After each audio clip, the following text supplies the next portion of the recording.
For more videos, you can subscribe our channel. For more videos, you can subscribe our channel. اور نماز کے بعد اسلام کا تیسرا بڑا رکن جو ہے وہ زکوٰۃ. زکوٰۃ کا لغوی معنی ہے پاک ہونا.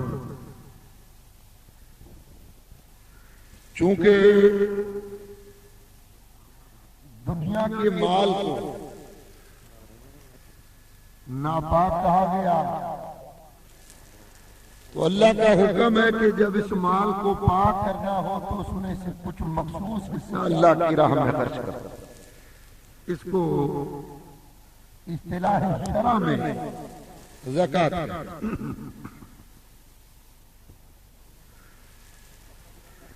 آپ جانتے ہیں کہ جس طرح انسان مختلف بیماریوں کی وجہ سے بیمار ہو جاتا ہے اور اس کا علاج یہ کہ ہم دوا لیتے ہیں اللہ تندرست کر دیتے ہیں. اسی طرح چند باطنی روحانی اور اخلاقی بیماریاں ہیں اور ان میں سب سے بڑی بیماری اخلاقی جو ہے وہ یہ کہ مال کی محبت اور کثرت سے مال کو جمع کرنا. اب سوال یہ کہ ان اخلاقی بیماریوں کا علاج کیا ہوگا؟ ان اخلاقی بیماریوں کا علاج زکوٰۃ. عربی میں مال کو مال کہتے ہیں اس لیے ہے کہ مال انسان مال کی طرف مائل ہے. اسی لیے اللہ نے فرمایا انما اموالکم واولادکم اور تمہاری اولاد تمہارے لیے آزمائش. اب ذرا غور فرمائیے زکوٰۃ اسلام کے 5 بنیادی اصولوں میں سے ایک اصول ہے اور زکوٰۃ کا منکر دار اسلام سے خارج وہ کافر. سورہ توبہ میں اللہ کریم نے اس اخلاقی بیماری یعنی حب مال اور کثرت مال کو دور کرنے کے لیے اللہ نے زکوٰۃ مقرر فرمائی. اللہ فرماتا خذ من اموالہم صدقۃ تطہرہم وتزکیہم بہا وصلی علیہم. اللہ فرماتا کہ اے معبود آپ مومنوں کے مال سے زکوٰۃ لیجئے تاکہ اس کے ذریعے آپ ان کے ظاہر و باطن کو پاک اور صاف کریں. معلوم ہوا زکوٰۃ دینے سے مال بھی پاک ہوتا ہے اور انسان بھی گناہوں سے پاک ہوتا ہے. دوسرے مقام پر فرما سورۃ اللیل وَسَيُجَنَّبُهَا الْأَتْقَى الَّذِي يُؤْتِي مَالَهُ يَتَزَكَّىٰ. اللہ فرماتا ہے جہنم کی آگ سے وہ نہایت متقی بندہ دور رکھا جائے گا جو اپنا مال اس لیے اللہ کی راہ میں دیتا ہے کہ اس کا دل اور مال پاک ہو جائے. معلوم یہ ہوا کہ زکوٰۃ کا بنیادی مقصد یہ ہے کہ اللہ ہمارے مال کو بھی پاک کرنا چاہتا ہے اور ہمیں بھی گناہوں سے پاک کرنا چاہتا ہے. اور یہ بھی یاد رکھیے کہ حضرت آدم علیہ السلام سے لے کر حضرت عیسیٰ علیہ السلام تک ہر نبی کو اللہ نے زکوٰۃ کا حکم فرمایا. چنانچہ حضرت ابراہیم علیہ السلام اور ان کی نسل کے انبیاء کے بارے میں اللہ فرماتا ہے وَأَوْحَيْنَا إِلَيْهِمْ فِعْلَ الْخَيْرَاتِ وَإِقَامَ الصَّلَاةِ وَإِيتَاءَ الزَّكَاةِ وَكَانُوا لَنَا عَابِدِينَ۔ اللہ فرماتا اور ہم نے وحی کے ذریعے سے ان کو نیک کام کرنے اور نماز پڑھنے اور زکوٰۃ دینے کی تعلیم دی اور وہ ہمارے عبادت گزار بن گئے۔ ان کے بعد زمانہ آیا حضرت اسماعیل علیہ السلام کا، تو اللہ ان کا بھی ذکر فرماتا ہے وَكَانَ يَأْمُرُ أَهْلَهُ بِالصَّلَاةِ وَالزَّكَاةِ وَكَانَ عِندَ رَبِّهِ مَرْضِيًّا۔ اللہ فرماتا ہے اسماعیل وہ ہیں اپنے لوگوں کو نماز کا اور زکوٰۃ کا حکم دیتے تھے اور وہ اللہ کے نزدیک عزت والے۔ ان کے بعد جب حضرت موسیٰ علیہ السلام کا زمانہ آیا تو موسیٰ علیہ السلام نے ایک دن اللہ کی بارگاہ میں دعا مانگی، یا اللہ میری قوم کو یا رب العالمین برکت عطا فرما، بھلائی عطا فرما۔ اللہ نے فرمایا اگر تمہاری قوم پابندی سے زکوٰۃ ادا کرے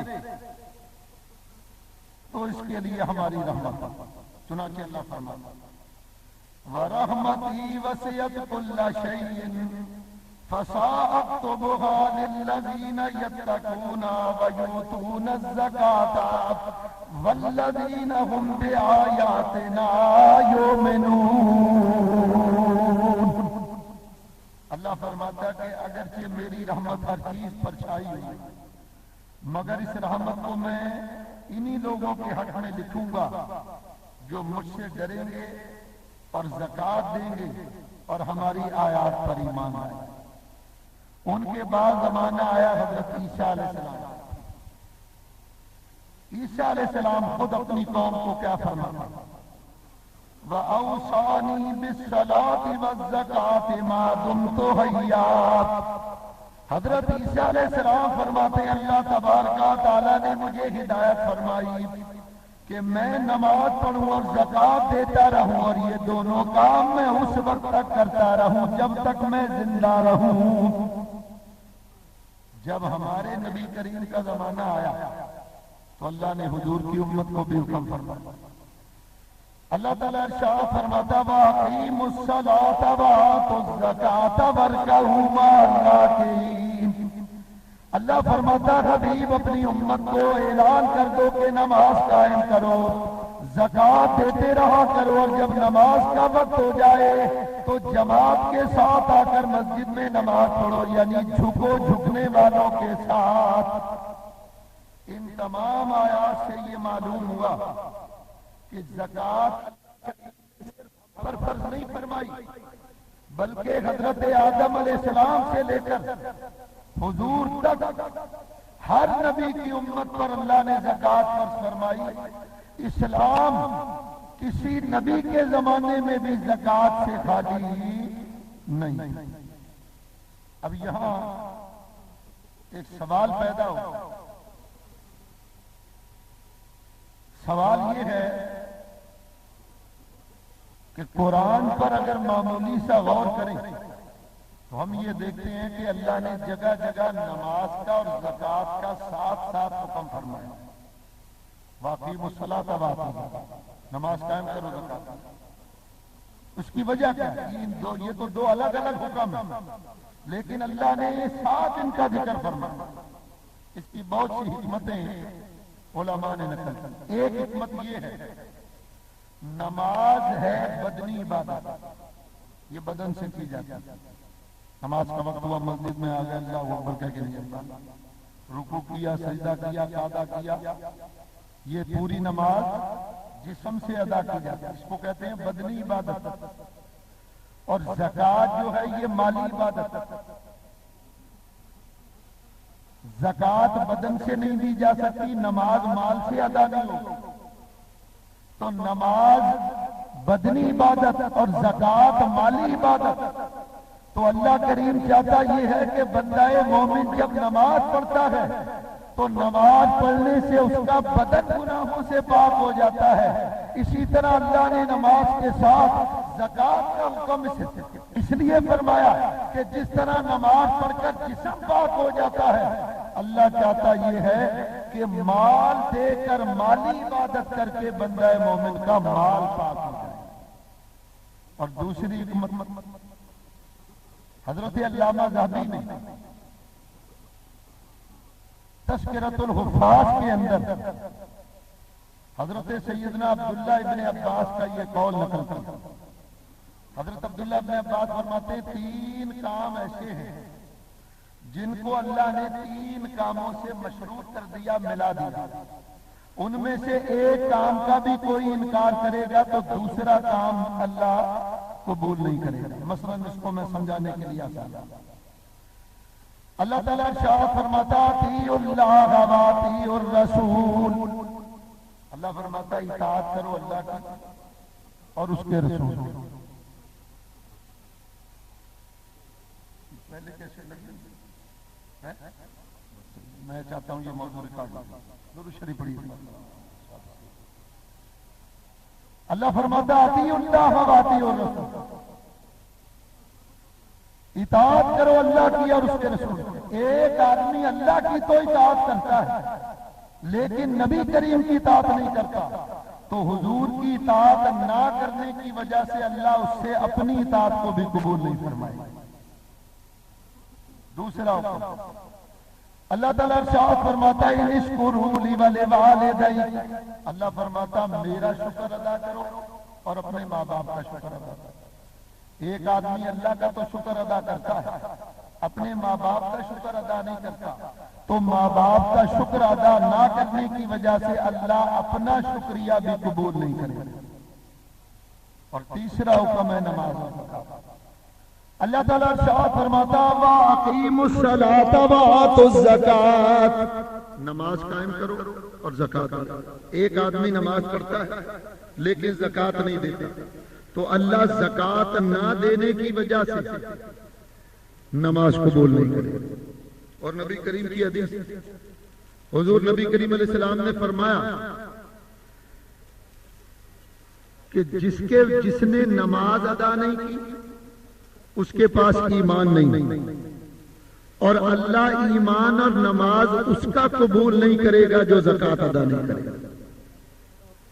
اس سے پتہ یہ چلا کہ نماز اور زکات کو اس لیے اللہ نے لازم اور ملزوم قرار دیا، ساتھ اس لیے حکم فرمایا کہ نماز کے ساتھ ساتھ زکات کا بھی حکم دیا گیا کہ اگر تم نماز قبول کرانا چاہتے ہو تو اپنے مال میں سے زکات دیں۔ اب آئیے زکات کی فضیلت پر چند احادیث میں آپ کے سامنے پیش کروں۔ طبرانی شریف میں یہ حدیث، کنز العمال شریف کے اندر حدیث، حضور علیہ السلام نے فرمایا کہ اے لوگوں تم اپنے مال کی زکات دیا کرو، زکات دے کر اپنے مال کو زکات سے محفوظ کرو، صدقے کے ذریعے سے اپنے بیماروں کا علاج کرو، اور مصیبت کے وقت دعا کے ذریعے سے مدد حاصل کرو۔ یعنی یہ 3 کام بتائے۔ مال کو محفوظ کرنا چاہتے ہو کہ وہ چوری نہ ہو تو زکات، چاہتے ہو کہ بیماریاں قریب نہ آئیں تو زیادہ سے زیادہ صدقہ، اور جب کوئی مصیبت آ جائے، پریشانی آئے اور یہ چاہتے ہو کہ وہ دور ہو جائے تو پھر اللہ سے دعا مانگو۔ یہ 3 کام ہیں۔ پھر ایک حدیث میں حضور نے فرمایا کہ انسان کا مال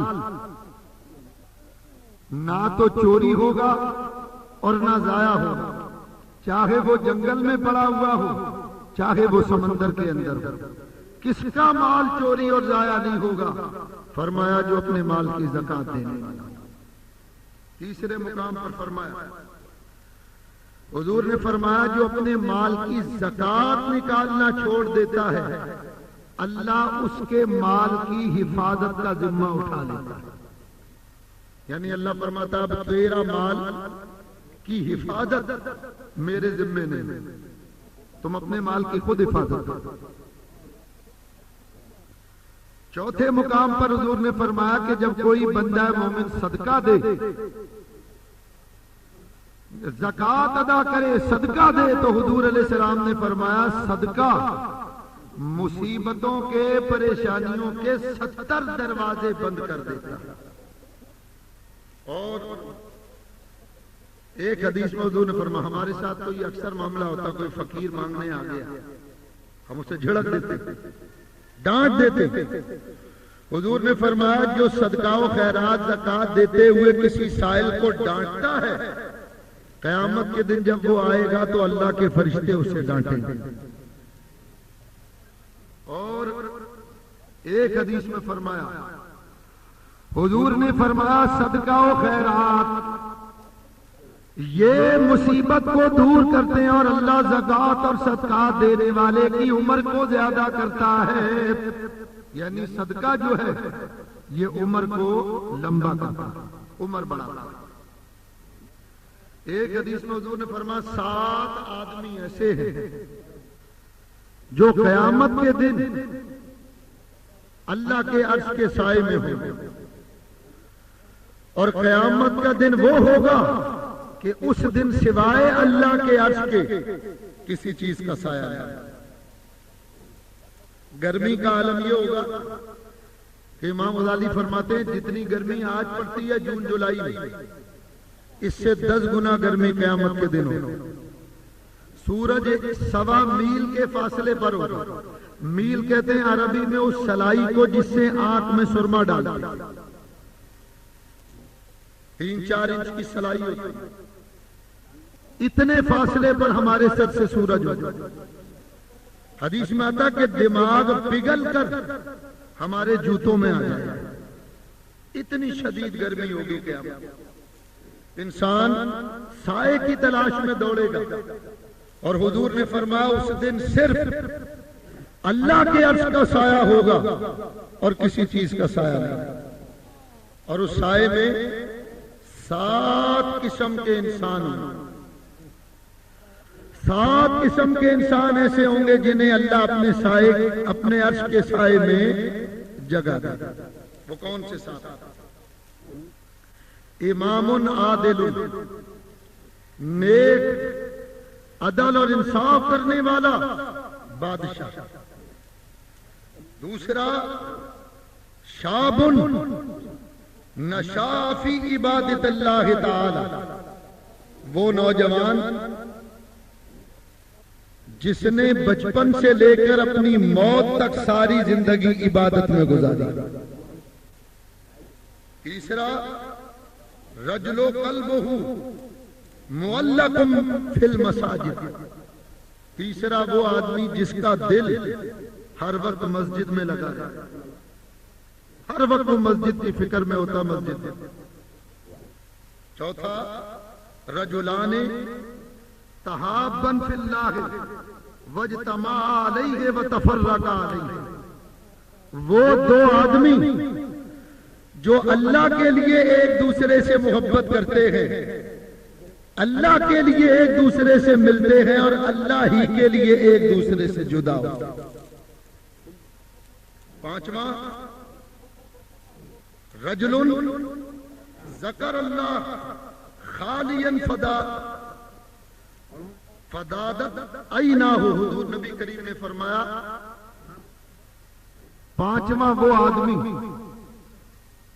کہ جو ہر وقت اللہ تبارک و تعالیٰ کے ذکر میں رہتا ہے، اور اللہ کا ذکر جب تنہائی میں کرتا ہے تو اس کی آنکھوں سے اللہ کی محبت میں آنسو بہنے لگے۔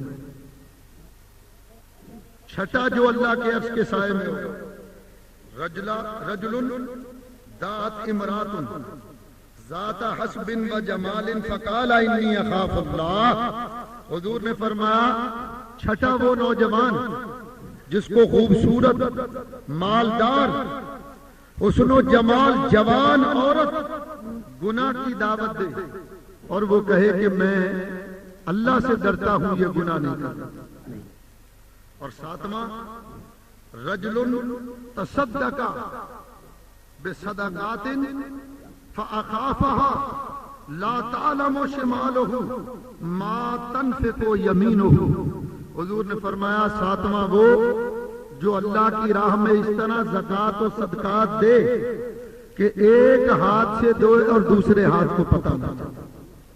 یہ وہ 7 آدمی ہیں جو قیامت کے دن اللہ کے عرش کے سائے میں ہیں. میرے دوستوں، بزرگوں، عزیزوں، کوشش یہ کرنی چاہیے ہمیں کہ ان 7 میں سے کوئی ایک وصف ہمارے اندر بھی پیدا ہو.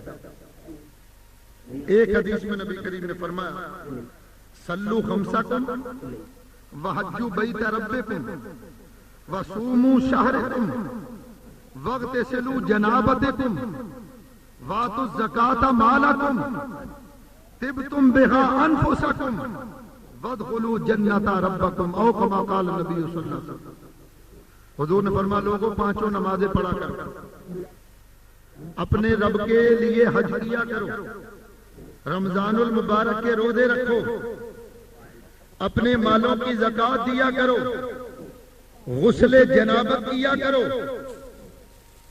حضور نے فرمایا یہ تمام اعمال تمہیں مصیبت سے بچا لیں گے اور اس کے ذریعے سے اللہ تمہارے مال کو محفوظ کر دے گا. حدیث میں آتا کہ ایک عیسائی اس نے جب نبی کریم کی یہ حدیث سنی تو اپنے ساتھیوں سے کہنے لگا بھائی میں نے مسلمانوں کے نبی کی یہ حدیث سنی کہ جو زکات دیتا اس کا مال چوری ہونے سے، لٹنے سے محفوظ ہو جاتا. میں آزمانا چاہتا ہوں. اس نے کچھ زکات اپنے مال میں سے دے. مسلمانوں کو پتہ چلا، انہوں نے کہا بھائی تو کافر ہے، تجھ پر تو زکات ہی نہیں. کہنے لگا میں آزمانا چاہتا ہوں، اگر میرا مال محفوظ رہا تو خیر ہے، اور اگر میرا مال چوری ہو گیا تو میں تمہارے نبی کا جھوٹا ہونا سارے عرب میں مشہور کر دوں گا اور اپنے قبیلے کے ساتھ مل کر معاذ اللہ تمہارے نبی کو قتل کر دوں گا. زکات دے دیتے. ایک ہفتہ گزرا تو اطلاع آئی کہ جس قافلے میں مال تجارت آ رہا تھا اس قافلے کو ڈاکوؤں نے لوٹا. اب یہ عیسائی کہنے لگا مسلمانوں کے نبی نے غلط کہا تھا، میں تاجر ہوں، میرا مال تجارت تو لٹ گیا. اس نے اپنے قبیلے کے لوگوں کو جمع کیا، تلوار لے لی، نبی کریم کی طرف نکلا. ارادہ یہ تھا کہ حضور کو قتل کر. ابھی راستے میں تھا کہ ایک قاصد آ کر ملا، کہنے لگا تمہیں مبارک ہو. کس بات کی مبارک؟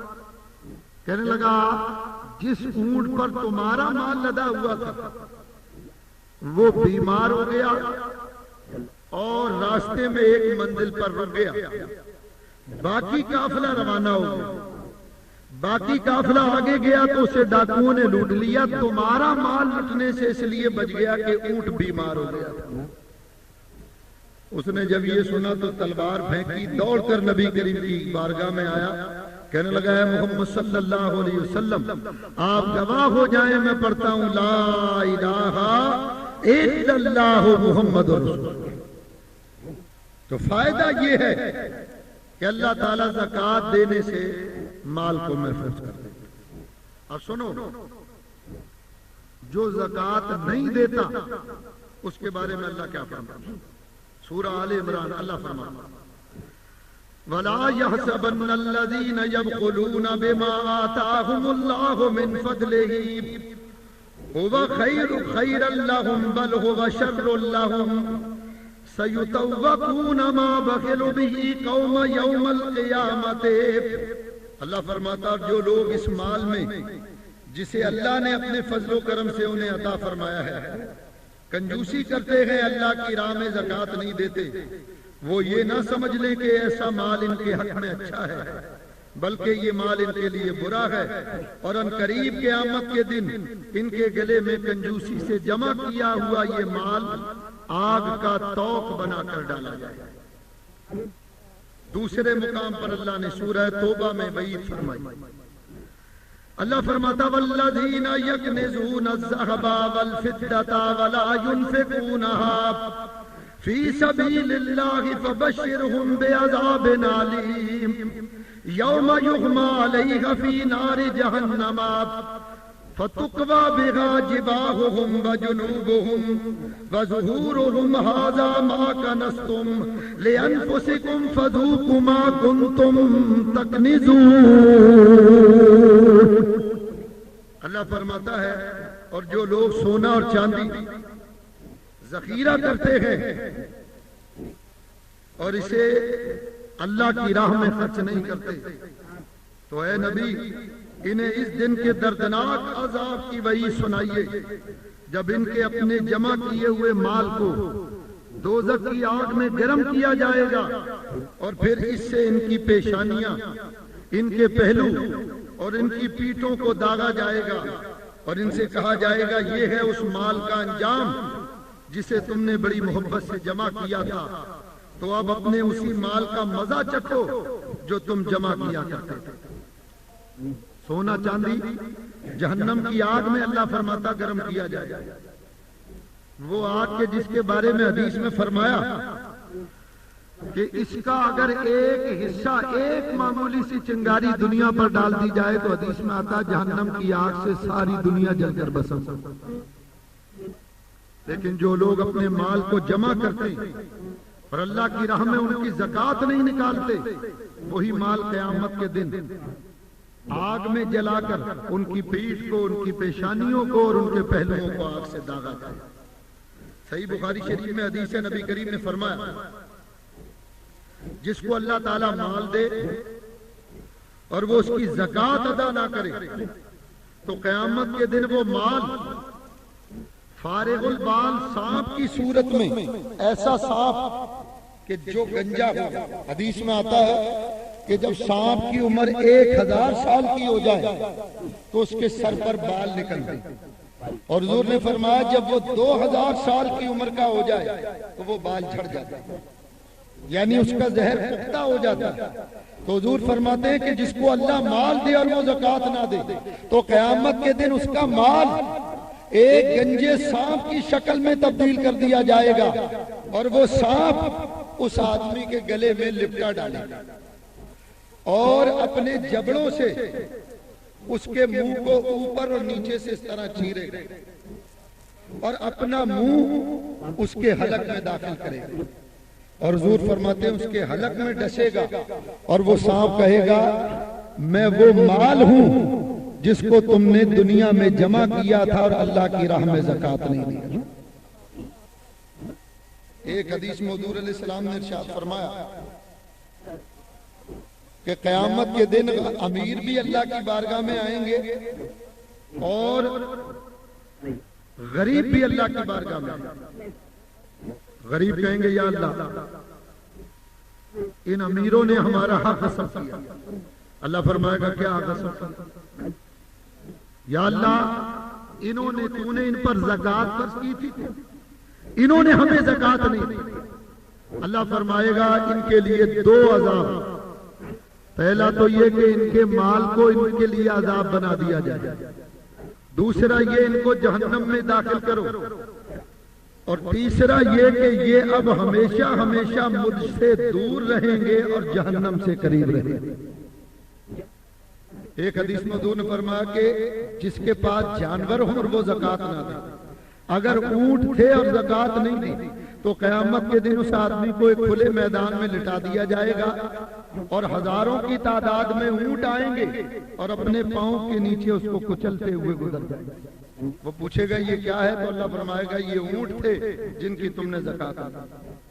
گائے بکری بکرا اگر تھے اور اس کی زکوٰۃ نہیں دی تو اللہ گائے بکری بکرا ان کے سینگ اللہ بلند بڑے کر دے گا، وہ اس سینگ سے میدان حشر میں اپنے مالک کو رون دیں گے اور ان کے جسموں کو چیر پھاڑ دیں گے۔ بتانا صرف یہ ہے کہ یہ زکوٰۃ اللہ کا فریضہ ہے جو ادا کرنا۔ اب سنو زکوٰۃ کی شرائط کیا ہے، زکوٰۃ کون دے، یہ جو گفتگو آ رہی ہے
توجہ کے ساتھ زکات کس آدمی کے اوپر ہو؟ علماء نے زکات کی شرائط بیان فرمائی. سب سے پہلی شرط یہ ہے کہ زکات مسلمان پر، کافر پر زکات نہیں. دوسرا یہ زکات کے لیے عاقل ہونا، عقل مند ہونا ضروری ہے، مجنون پاگل دیوانے پر زکات نہیں. تیسرا بالغ ہونا، نابالغ پر زکات نہیں. چوتھا نصاب شرعی کا مالک ہونا، یعنی 7.5 تولہ سونا یا 52.5 تولہ چاندی یا اس کے مساوی رقم کا انسان مالک ہو، مسلمان. پانچواں نصاب پر پورا 1 قمری سال کا گزر جائے. آپ صاحب نصاب ہیں، آپ کے اس مال پر پورا سال گزرے گا، سال گزرنے کے بعد آپ پر زکات آتا. چھٹی شرط یہ آزاد ہونا، قیدی پر زکات نہیں.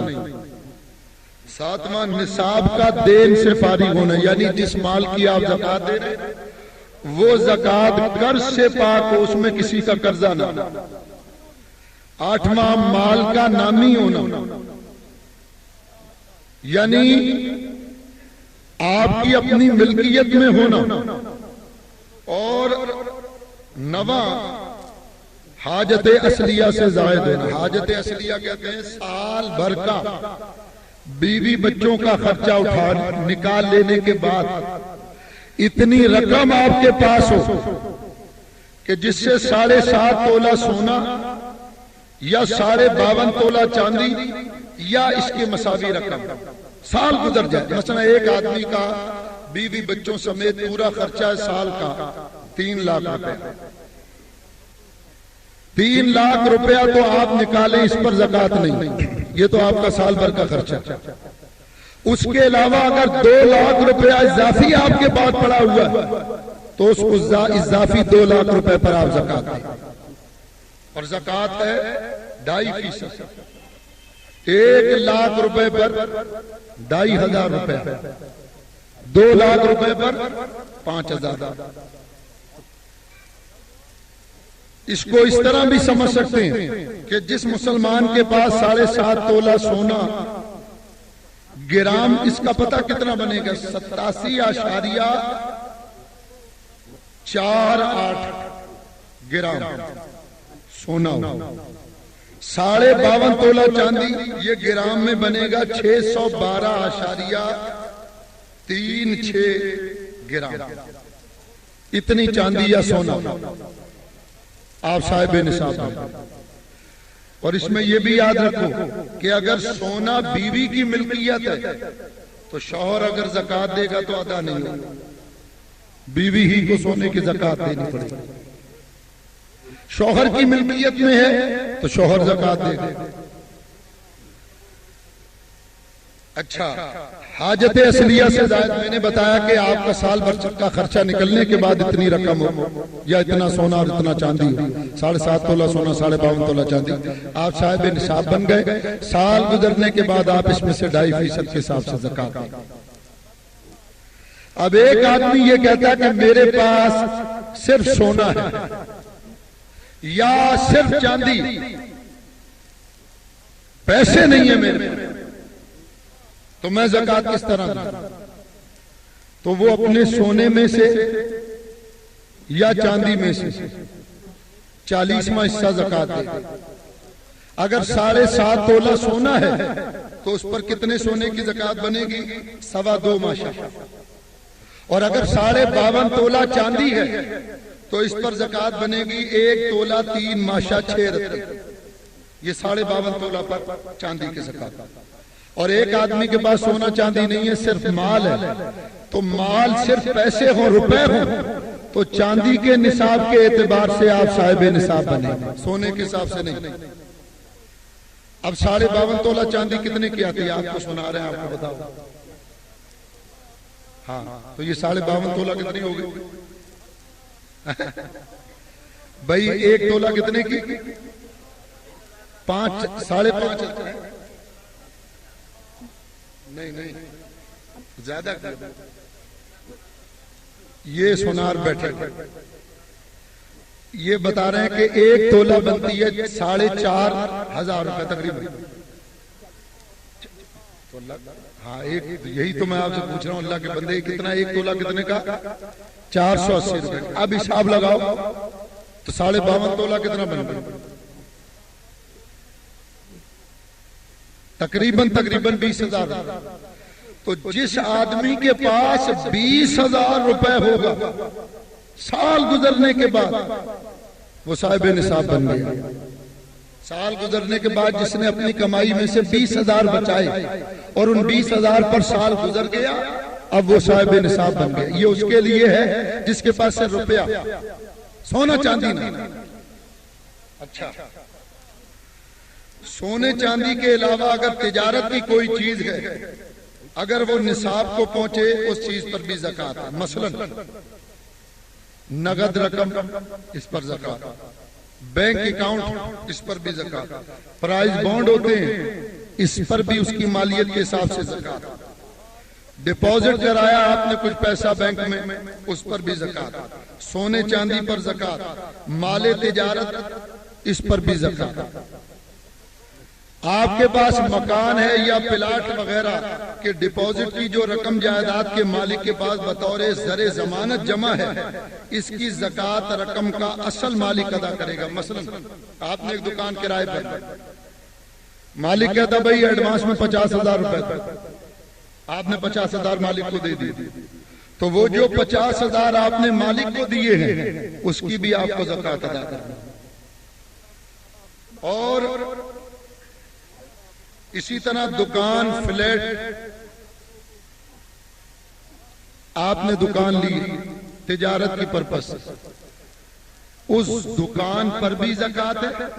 موجودہ مالیت جو اس کی چل رہی ہے 10 سال پہلے 2 لاکھ کی دکان خریدی, آج 10 سال کے بعد وہ 10 لاکھ کی ہو گئی تو 2 لاکھ کے حساب سے زکوٰۃ نہیں ہوگی, 10 لاکھ کے حساب سے زکوٰۃ دینی پڑے گی. یہی حال مال فلیٹ کا ہے یا مکان کا ہے کہ تجارت کی نیت سے آپ نے مکان لیا کرائے پر دے دیا تو اس مکان کی جو موجودہ ویلیو ہوگی اس حساب سے زکوٰۃ دینی پڑے گی. اور اس میں دوسری بات یہ دکان سے کرایہ آتا ہے, فلیٹ کا کرایہ آتا ہے, مکان کا کرایہ آتا ہے, وہ کرایہ بینک میں جمع ہو, سال گزرنے کے بعد وہ اتنا ہو جائے کہ آپ اس سے 52.5 تولہ چاندی خرید سکتے ہیں تو اس کی بھی زکوٰۃ دینا. جائیداد رکھنا آسان نہیں کہ جو ہم نے لاکھوں کروڑوں روپے کی جائیداد بنائی ہوئی ہے, ادھر زمین ہتھیالی ادھر مکان لے لیا, ہم سمجھتے ہیں اس کا حساب نہیں, اس کے کرائے پر بھی زکوٰۃ ہے, اس کی قیمت پر بھی زکوٰۃ ہے. بہت سے لوگ بچیوں کے لیے زیور بنا کر رکھ لیتے ہیں, وہ یہ سمجھتے ہیں کہ بھئی اس پر زکوٰۃ نہیں ہے, یہ بھی غلط ہے. اس کی 2 صورتیں, آپ نے بچیوں کے لیے زیور بنا دیا اور اس زیور کو بچیوں کی ملکیت میں دے دیا, تو اب اگر وہ بچی بالغ ہے تو اس زیور کی زکوٰۃ وہ خود ادا کرے گی. اگر وہ بچی کہے میرے پاس پیسے نہیں تو وہ زیور کا 40واں حصہ بیچ کر زکوٰۃ ادا کر سکتا. اور اگر وہ زیور آپ کی ملکیت میں ہے, ابھی بیٹی کو نہیں دیا, تو آپ اس کی زکوٰۃ ادا کریں. اسی طرح کسی نے حج کے لیے پیسے جمع کیے کہ میں حج کروں گا, 2-2.5 لاکھ 3 لاکھ روپے اس نے جمع کیا, سال گزر گئے, اس پر بھی زکوٰۃ. لیکن اگر یہ پیسہ گورنمنٹ کے پاس جمع کرایا تو پھر اس پر زکوٰۃ ہے. 3 قسم کے جانوروں پر زکوٰۃ, اونٹ پر زکوٰۃ, گائے پر زکوٰۃ, بکری پر زکوٰۃ. یہ تجارت کی نیت سے جو اونٹ پالے, تجارت کی نیت سے گائے بھینس پالے, تجارت کی نیت سے بھیڑ بکری دمبا وغیرہ پالے, اس پر زکوٰۃ. 5 اونٹوں پر 1 بکری سال بھر کی زکوٰۃ میں دینی پڑے. 30 گایوں پر 1 سال بھر کا بچڑا زکوٰۃ میں دینا پڑے. 40 بھیڑ ہوں یا بکریاں ہوں ان پر 1 بکری سال بھر کی زکوٰۃ میں دینی پڑے. یہ جانوروں کا نصاب بنتا ہے. اسی طرح حاجت اصلیہ میں کیا کیا چیزیں ہیں, یعنی کون کون سی چیزیں ہیں جن کو آپ استعمال تو کرتے ہیں لیکن ان پر زکات نہیں. سنو، زندگی بسر کرنے میں جن چیزوں کی ضرورت ہو اس پر زکات واجب نہیں. رہنے کا مکان جس میں آپ رہ رہے ہیں اس پر زکات نہیں. گرمی سردی کے کپڑے ان پر زکات نہیں. گھر کے دیگر سامان جیسے ٹیلی ویژن ہے، فریج ہے اور جناب والا گھریلو استعمال کی جو چیزیں ان پر زکات نہیں. ذاتی استعمال کی جو گاڑی ہے اس پر زکات نہیں. خدمت کے لیے لونڈی غلام وغیرہ رکھا ہو اس پر زکات نہیں. آلات حرب جنگی سامان جو ہوتے ہیں لڑائی کے ان پر زکات نہیں. پیشاور لوگوں کے اوزار، موچی ہے، وہ جوتے سیتا کچھ اوزار ہوتے ہیں ان اوزار پر زکات نہیں. ڈاکٹر آپریشن کرتا اس کے آلات ہیں اس پر زکات نہیں. پلمبر ہے اس کے جو اوزار ہیں ان پر زکات نہیں. پینٹر ہے اس کے جو اوزار ہیں ان پر زکات نہیں. ڈینٹر ہے اس کے جو اوزار ان پر زکات نہیں. تو پیشاور لوگوں کے جو اوزار ہوتے ہیں ان پر زکات نہیں. اہل علم کے لیے حاجت کی کتابیں، علماء جو اپنی لائبریری میں کتابیں وغیرہ رکھتے ہیں کہ اس سے انہیں حاجت اور ضرورت، ان پر زکات نہیں. کھانے کے لیے غلہ، جو آپ سال بھر کے لیے اگر غلہ اپنے گھر میں لا کر رکھیں تو اس غلے پر بھی زکات نہیں. اب یہ سنو کہ کن کن لوگوں کو زکات دی جائے گی. قرآن ہمیں بتا رہا ہے سورۃ التوبہ. اللہ تعالیٰ ارشاد فرماتا ہے انما الصدقات للفقراء والمساکین والعاملین علیہا والمؤلفۃ قلوبہم وفی الرقاب والغارمین وفی السبیل وابن السبیل فریضۃ من اللہ واللہ علیم حکیم. اللہ فرماتا بے شک صدقات فقراء اور مساکین اور عاملین اور مؤلفۃ القلوب، مکاتب، غارم، جو جہاد میں مصروف ہو اور جو مسافر ہو ان کو زکات دو، کیونکہ یہ اللہ نے تم پر فرض کی اور اللہ جاننے والا حکمت مند. اس آیت سے زکات کے 8 مصارف پتہ چلے. پہلا کس کو زکات دینی ہے؟ جو فقیر. فقیر اس کو کہتے ہیں کہ جس کے پاس مال ہو لیکن اتنا نہ ہو کہ وہ صاحب نصاب بن سکے، اس کو بھی زکات دے سکتے. دوسرا مسکین. مسکین اس کو کہتے ہیں جس کے پاس بالکل ہی مال نہ ہو، کلاش و مفلس، اس کو زکات دے. تیسرا عاملین. عاملین کہتے ہیں جس کو حکومت نے زکات وصول کرنے پر مقرر کیا کہ حکومت ایک آدمی کی ڈیوٹی لگا، جاؤ بھائی فلاں علاقے سے تمام لوگوں سے زکات لاؤ، اس کو عامل کہتے ہیں. اس کو بھی زکات دینا جائز ہے. چوتھا ہے مؤلفۃ القلوب. مؤلفۃ القلوب کہتے ہیں حضور کے زمانے میں صحابہ کا ایک گروہ تھا جو حضور کے ساتھ مل کر کافروں سے، منافقوں سے لڑا کرتا تھا. حضور کی بارگاہ میں جب صدقات و خیرات آتے تو حضور ان کو زکات دیتے. پانچواں ہے مکاتب. مکاتب کہتے ہیں غلام اور قیدی کی. چھٹا ہے غارم. غارم کہتے ہیں قرض دار کو، جس پر قرض ہو اس کو بھی زکات دی جا سکتی. ساتواں فی سبیل اللہ، اللہ کی راہ میں مال دینا. جیسے ایک آدمی جہاد میں مصروف ہو تو مجاہد کو بھی زکات دی جا سکتی. اور آٹھواں ہے مسافر.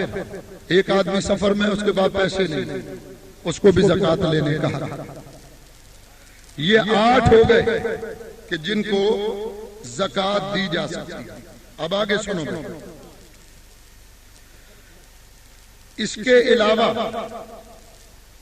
قرابت داروں کو زکات دی جائے. دیکھو سب سے افضل جو زکات سب سے پہلے اللہ کی بارگاہ میں قبول ہوگی وہ زکات وہ ہے جو اپنے قریبی رشتہ داروں کو دی جائے. قریبی رشتہ داروں میں سب سے پہلے آپ کا بھائی آتا ہے، آپ اپنی زکوٰۃ اپنے بھائی کو دے سکتے ہیں، شرط یہ ہے کہ وہ مستحق کو زکوٰۃ، بھائی اپنی بہن کو زکوٰۃ دے سکتا ہے، بہن بھائی کو زکوٰۃ دے سکتی ہے، دونوں ایک دوسرے کو زکوٰۃ دے سکتے ہیں، لیکن دونوں کے لیے زکوٰۃ کا مستحق ہونا ضروری ہے۔ بھتیجے کو زکوٰۃ دی جا سکتی ہے، بھتیجی کو زکوٰۃ دی جا سکتی ہے، چچا کو زکوٰۃ آپ دے سکتے ہیں، پھوپھی کو زکوٰۃ دے سکتے ہیں، چچا اور پھوپھی کی اولاد جو ہے اس کو زکوٰۃ دی جا سکتی ہے، ماموں کو زکوٰۃ دی جا سکتی ہے، خالہ کو آپ زکوٰۃ دے سکتے ہیں اپنی، ماموں اور خالہ کی جو اولاد ہے اس کو بھی زکوٰۃ دی جا سکتی ہے۔ اور اس کے بعد اپنے گاؤں یا شہر کے رہنے والوں میں، گاؤں میں آپ رہتے ہیں تو گاؤں میں جو لوگ ہیں غریب، اس کے بعد ان کا حق بنتا ہے۔ شہر میں رہتے ہیں تو آپ کے رشتہ داروں کے بعد جو آپ کے پڑوس میں غریب رہتا ہے اس کا حق ہے پہلے اس کو زکوٰۃ دی جائے۔ بہو کو زکوٰۃ دی جا سکتی ہے، داماد کو زکوٰۃ دی جا سکتی ہے، سوتیلی ماں کو زکوٰۃ دی جا سکتی ہے، سوتیلے باپ کو زکوٰۃ دی جا سکتی ہے، سوتیلے بہن بھائی کو زکوٰۃ دی جا سکتی ہے، بیمار کو زکوٰۃ دی جا سکتی ہے، طالب علم کو زکوٰۃ دی جا سکتی ہے، مدرسے میں دارالعلوم میں زکوٰۃ دی جا سکتی ہے۔ ایک آدمی حج کی خواہش رکھتا ہو کہ کاش میں حج پر جاؤں، چلا جاؤں، کوئی مجھے بھیجے، تو اس آدمی کو بھی زکوٰۃ دی جا سکتی ہے، لیکن وہ حج کے لیے زکوٰۃ کا سوال نہیں کر سکتا۔ وہ یہ نہیں کہہ سکتا کہ لوگوں مجھے پیسے دو، زکوٰۃ دو تاکہ میں حج پر جاؤں، زکوٰۃ کے پیسے سے حج نہیں ہوگا۔ ہاں، آپ نے کسی آدمی کو اپنی زکوٰۃ دے دی، وہ مالک بن گیا، اب وہ اس پیسے سے حج کر سکتا ہے۔ یہ تو ہے کہ ہم کن کن کو زکوٰۃ نہیں دے سکتے۔ آپ نے دیکھا ہوگا مختلف ادارے ہوتے ہیں، عیدی سینٹر، چھیپا والے، مختلف تنظیمیں، جماعتیں ہیں، خدمت خلق ہے، اور کوئی سی بھی جماعت ہے۔ اگر یہ ادارے آپ کی زکوٰۃ لے کر اپنے اکاؤنٹ میں جمع کر لیتے ہیں تو آپ کی زکوٰۃ ادا نہیں ہوگی، آپ کو خود ادا کرنی پڑے۔ زکوٰۃ کے لیے جو شرط ہے وہ تملیک ہے، مال کا مستحق تک پہنچ جانا اور اس کا مالک ہو جانا۔ یہ جماعتیں تنظیمیں کیا کرتی ہیں؟ یہ زکوٰۃ کے پیسے لے لیتے، چند لوگوں کو دیا، باقی اپنے اکاؤنٹ میں پورے سال اس سے عیاشیاں ہو رہی ہیں، اس سے اسلحہ خرید رہے ہیں، گولیاں بندوقیں خرید رہے ہیں، اور تم ہی پر تان کر کھڑے ہیں۔ ویسی جماعتوں اور تنظیموں کو دینے سے ہرگز زکوٰۃ ادا نہیں ہوتی اگر وہ اپنے اکاؤنٹ میں جمع کرا لیں۔ اب یہ سنو کہ کن کن کو زکوٰۃ، یہ تو تھا نا کہ کن کو زکوٰۃ دی جا سکتی ہے، اب یہ سنو کہ کن کن کو زکوٰۃ نہیں دی جا سکتی۔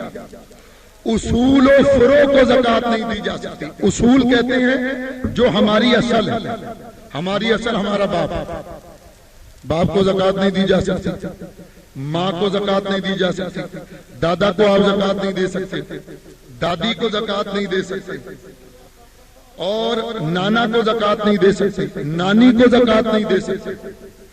اور فروع کہتے ہیں کہ جو ہم سے ہیں، بیٹے کو زکوٰۃ آپ نہیں دے سکتے، بیٹی کو زکوٰۃ نہیں دے سکتے، پوتے کو زکوٰۃ نہیں دے سکتے، پوتی کو زکوٰۃ نہیں دے سکتے، نواسے کو زکوٰۃ نہیں دے سکتے، نواسی کو زکوٰۃ نہیں دے سکتے۔ نہ انہیں زکوٰۃ دی جا سکتی ہے، نہ صدقہ فطر دیا جا سکتا ہے۔ اس کے علاوہ شوہر بیوی کو زکوٰۃ نہیں دے سکتا، بیوی شوہر کو زکوٰۃ نہیں دے سکتی، نابالغ کو زکوٰۃ نہیں دی جا سکتی۔ جو آدمی پہلے سے صاحب نصاب ہو، جس پر زکوٰۃ ہو، اس کو زکوٰۃ نہیں دی جا سکتی۔ بنی ہاشم کو زکوٰۃ نہیں دی جا سکتی۔ بنی ہاشم سے مراد حضرت علی اور آپ کی اولاد، حضرت جعفر اور آپ کی اولاد، حضرت عقیل اور آپ کی اولاد، حضرت عباس اور آپ کی اولاد، حضرت حارث بن عبد المطلب اور آپ کی اولاد، ان کو کہتے ہیں سادات، سید، ان کو زکوٰۃ نہیں دی جا سکتی۔ ایسی صورت ہو کہ باپ سید ہو اور ماں سیدہ نہ ہو تو آیا زکوٰۃ دی جائے گی اس کی اولاد کو یا نہیں؟ تو نہیں، نسب چلتا ہے باپ کی طرف سے۔ ہاں، ماں سیدہ ہو اور باپ سید نہ ہو تو اس کی اولاد کو زکوٰۃ دی جا سکتی۔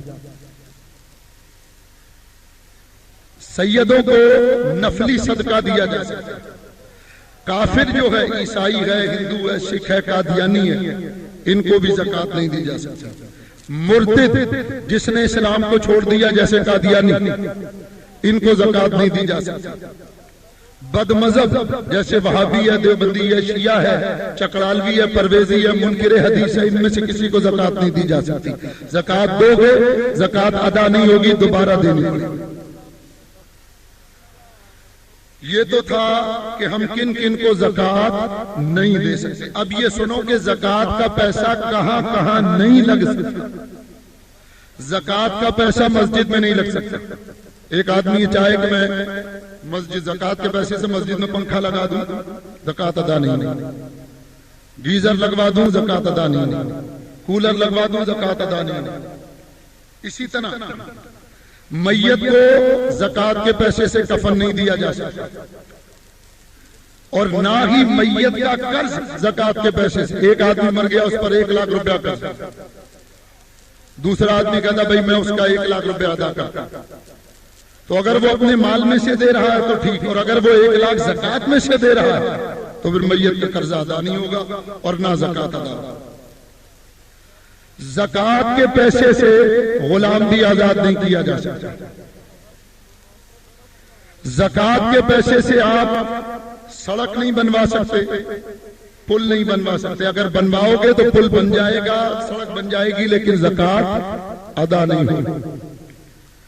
زکوٰۃ کے پیسے سے آپ ہوٹل تعمیر کرائیں تو ہوٹل تو تعمیر ہو جائے گا، سرائے تعمیر ہو جائے گی، لیکن زکوٰۃ ادا نہیں ہوگی۔ زکوٰۃ کے پیسے سے آپ نے نہر کھدوا دی، کنواں کھدوا دیا تو نہر بھی کھد جائے گی، کنواں بھی کھد گیا، لوگ پانی بھی پئیں گے، حلال ہوگا ان کے لیے، لیکن آپ کی زکوٰۃ ادا نہیں۔ زکوٰۃ کے پیسے سے آپ نے کوئی کتاب یا کوئی چیز خریدی اور خرید کر لوگوں کے لیے وقف کر دی، مثلا مسجد میں آپ نے زکوٰۃ کے پیسے سے کتاب رکھوا دیا، لوگ پڑھیں گے ثواب ہوگا، تو لوگوں کا پڑھنا جائز ہے، لیکن آپ کی زکوٰۃ اس سے ادا نہیں ہوگی۔ کسی کام کی اجرت میں زکوٰۃ دینا، آپ نے اپنے گھر کی تعمیر کے لیے مزدور لگایا، مزدور نے مکان بنایا، 10,000 روپے اس کی مزدوری بنی، تو آپ زکوٰۃ میں سے وہ 10,000 نہیں دے سکتے، آپ کی زکوٰۃ ادا نہیں۔ یہ وہ کام ہیں کہ جن میں آپ زکوٰۃ کے پیسے نہیں لگا سکتے۔ مدرسہ بھی وہ کہ جو دارالاقامہ ہو، دارالاقامہ سے مراد جہاں غیر ملکی یا آپ کے شہر کے باہر کے طلباء آ کر ٹھہرے ہوں، پورا سال وہاں ٹھہرے اور پڑھیں، ایسے مدرسے کو زکوٰۃ دی جائے گی۔ جو دارالاقامہ مدرسہ نہیں ہے اس کو بھی زکوٰۃ نہیں دی جا سکتی۔ تو یہ زکوٰۃ کے مسائل ہیں چند جو میں نے آپ کے سامنے بیان کیے۔ اب زکوٰۃ کے لیے چند آداب ہیں زکوٰۃ کے، یہ بھی سن لیں۔ پہلا ادب یہ زکوٰۃ کا کہ سال گزرنے سے پہلے زکوٰۃ دی جائے۔ سال پر آپ نے دی تو اللہ کے خوف سے دی، سال سے پہلے اگر دی تو اللہ کی محبت میں دی۔ اگر دینا ہو تو دوسرا ادب زکوٰۃ کا یہ کہ رمضان میں دو، حضور اپنے صدقات رمضان میں ادا کرتا۔ تیسرا یہ کہ زکوٰۃ جب بھی دو پوشیدہ دو، اعلان کر کے نہ دو میں زکوٰۃ دے رہا ہوں، اس میں ریا کر۔ لوگ پوچھتے ہیں زکوٰۃ کے لیے بتانا ضروری ہے یا نہیں، تو زکوٰۃ کے لیے بتانا ضروری نہیں۔ آپ کسی کو اگر زکوٰۃ دیں بس دل میں نیت کر سکتے ہیں کہ میں زکوٰۃ دے رہا ہوں۔ کسی کو بطور عیدی پر بھی زکوٰۃ دی جا سکتی ہے۔ اپنے ملازم کو آپ یا کسی اور آدمی کو عیدی دینا چاہتے ہیں، دل میں زکوٰۃ کی نیت ہے، اس کو عیدی دیں گے، زکوٰۃ ادا۔ زکوٰۃ دو تو احسان نہ جتاؤ، ورنہ زکوٰۃ قبول نہیں۔ اپنے مال میں سے صدقے کے لیے وہ چیز دو جو عمدہ ہو، بہترین۔ یہ نہیں ہو کہ اللہ سے دعا مانگتے یا اللہ کوٹھی دے، یا اللہ بوٹی دے، یا اللہ روٹی دے، یا اللہ سب کچھ دے، اور اللہ جب سب کچھ دے دے ہم کیوں اللہ کی راہ میں دیں؟ بھائی کتنی محنت سے ہم نے کمایا، تو نے کیا کمایا؟ یہ تو اللہ نے تجھے دیا، اسی نے تجھے، تو نے ہی تو مانگا تھا یا اللہ یہ سب کچھ دے، اور جب اس نے دیا تو اب اس کا حکم یہ ہے کہ میرے لیے اتنا اتنا نکال کر ادا کر۔ اس کے بعد کم عقل بے وقوف قسم کے نادان جو لوگ ہیں ان کو زکات ضرورت سے زیادہ نہ دو، یعنی اتنا نہ دو کہ وہ زکات میں مست ہو جائیں اور اللہ ہی کو بھول جائیں، اتنی دو کہ وہ اپنی ضرورت کو صرف پورا کر سکیں۔ صدقہ خیرات کرتے وقت گھر والوں کا بھی خیال کرو، یعنی ایسا نہ ہو کہ سارا باہر بانٹ دیا اور گھر والے بھوک گئے، تو گھر والوں کا بھی خیال رکھنا چاہیے۔ پھر جب زکات دو تو جو نیک اور متقی لوگ ان کو تلاش کر کے زکات، جتنی تلاش مشقت اٹھاؤ گے دگنا ثواب۔ اہل علم کو زکات، حدیث میں آتا ہے کہ اگر طالب علم کو زکات دو گے تو زکات دینے والا بھی ایسا ہے جیسے وہ علم حاصل کر رہا ہے۔ مستور الحال لوگ، ایسے لوگ جو اپنی حالتوں کو چھپاتے ہیں، غریب فقیر لیکن کسی سوال نہیں، ان کی خاموشی سے مدد کرو زکات۔ کثیر اولاد، جس کی اولاد زیادہ ہو، عیالداری زیادہ ہو، اس کو زکات دو تاکہ وہ فکر معاش سے آ جائے۔ اور زکات میں رشتہ داروں کا خیال، یہ تھے آداب۔ اب آخری بات ہے زکات کا فائدہ۔ فائدہ کیا ہوگا؟ پہلا فائدہ یہ کہ جب تم زکات دو گے تمہارے ملک سے غربت کا خاتمہ۔ ہمارے ملک میں صحیح معنوں میں اگر زکات دی جائے تو یہ تحقیق ہے کہ کوئی ہاتھ اس طرح نہ ہو، ہر ہاتھ اس طرح۔ اگر زکات صحیح طریقے سے نکال دی جائے ملک، ایک ایک سیاستدان پر اربوں روپیہ زکات بنتی، وہ نہیں دیتے۔ دوسرا فائدہ زکات کا یہ کہ گداگری، بھیک مانگنا، اس کا خاتمہ ہوتا ہے زکات۔ تیسرا یہ کہ حضور نے فرمایا جو زکات دیتا ہے اللہ اس کے مال میں برکت عطا کرتا ہے، غیر محسوس طریقے سے مال بڑھتا ہے۔ چوتھا یہ کہ وہ دائمی عذاب سے نجات پائے گا، آخرت کے عذاب سے۔ پانچواں یہ جو صدقات و خیرات کرتا ہے اس کے لیے اللہ کے نبی دعا مانگتے ہیں، حضور صحابہ کے لیے دعا مانگتے ہیں۔ چھٹا یہ کہ جو زکات دیتا ہے وہ متقی اور پرہیزگار بن جاتا ہے۔ ساتواں فائدہ یہ کہ اس کو کنجوسی اور بخل سے نجات ملتی ہے۔ ظاہر ہے مال دیتے ہوئے کس کو اچھا لگتا ہے، لیکن جب تم اللہ کی راہ میں بار بار دو گے تو تمہاری عادت بن جائے گی دینے کی، کنجوسی دور ہو جائے گی۔ قانون قدرت پر عمل ہوگا۔ فائدہ یہ کہ اللہ کا حکم تم نے ادا کیا، اللہ تم سے راضی ہوگا۔ نواں فائدہ یہ کہ مال کی حفاظت ہوتی۔ دسواں فائدہ یہ کہ زکات دینے والے سے اللہ بھی محبت کرتا ہے، اس کا رسول بھی محبت کرتا ہے۔ 11واں فائدہ یہ کہ جذبہ شکر پیدا ہوتا ہے، نیک کام کر کے اللہ کا شکر ادا کرو۔ 12واں فائدہ یہ کہ باہمی امداد کا جذبہ پیدا ہوتا ہے، آپ اپنے مسلمان بھائی کی مدد کرتے ہیں۔ حضور نے فرمایا جو رمضان میں کسی مسلمان بھائی کی مدد کرے اللہ اس کی 1000 حاجتوں کو پورا فرمائے گا، اور سب سے کم درجے کی حاجت اللہ یہ پوری کرے گا کہ اس کے سارے گناہوں کو معاف فرما دے۔ اور 13واں فائدہ یہ ہے کہ یہ زکات حصول محبت کا ذریعہ ہے، اس سے اللہ تعالیٰ کے بندوں سے محبت پیدا ہوتی ہے۔ اللہ کریم ہمیں زکات ادا کرنے کی توفیق عطا فرمائے۔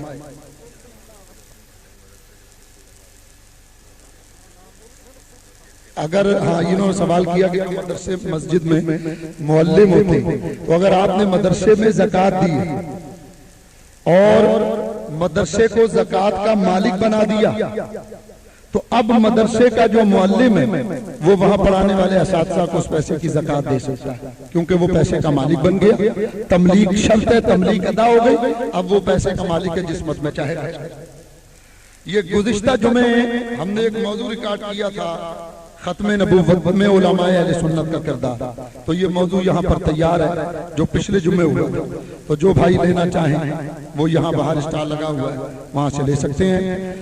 اور انشاءاللہ جو آج کا موضوع ہے یہ آئندہ جمعہ آپ کو مل جائے گا۔ وآخر دعوانا الحمدللہ رب العالمین۔ یہ پروگرام آپ کی خدمت میں الغنی جیولرز کی جانب سے پیش کیا گیا۔ ہمارا پتہ ہے دکان number 233 Babar market, Landhi number 3،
For more videos, you can subscribe our channel.